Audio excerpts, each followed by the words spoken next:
ఏమిటో ఇక్కడ ఏం చూసినా అంత అయోమయంగా ఉంది. దెబ్బతింటే తిన్నాంగనరా.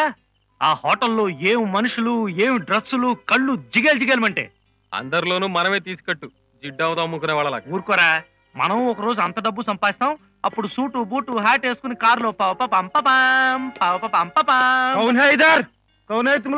వీడవుడు హిందీ సినిమాలో విలన్ లాగా. అరే ఎందుకయ్యా చెవి కోసం మేకలు అలా అరుస్తావు? ఏమిటి గాలి కూడా పేల్చకూడదా? దానికి కూడా పన్నా ఏమిటి? నువ్వు ఊరుకోరా. చూడండి మీరు చెప్పేది. అరే నువ్వు ఊరుకో అన్నయ్య, మనకు వాడు భాష రాదని ఓ దబాయించేస్తున్నాడు. సార్ నిధి సుఖమా, రాముడు సన్ని సుఖమా? అరే శ్రీరాముని దయచేతులు నారుడిగా సకల జనులు అవరానిగా అవమానస్తుడిని బట్టి పాదాల మీద నిత్య జయమంగళం.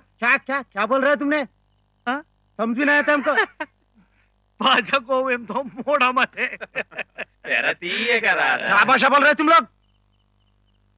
ఏ తీరుగా నన్ను దయచూ చదువు ఏమం సోత్తమ నామ నాతరమా భవ సాగర మీదనం నళిన దలేక్షణ రామ. ఏ భాష हमको नहीं चलेगा, चला तुम बाहर चला, चला चला. నాకు మోము లేని అదాడ తెలిసి ये भाषा छोड़ दो, అందరూ మహానుభావులందరికీ వందనములు. चल चल ఏమిటండి ఏం జరిగింది? అది కాదండి, అతనేమో హిందీలో దబాయించేస్తున్నాడు, మాకేమో భాష రాదు.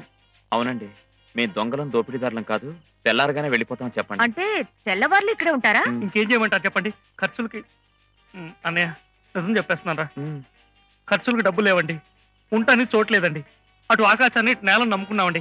అది కూడా కాదంటే ఎలా చెప్పండి? ఏ లోग हमको मालूम है, छोड़ दीजिए. देखो बहुत खतरनाक आदमी है माँ. ठीक है టీకే ముందు కారు ఎక్కండి, మా ఇంటికి వెళ్దాం.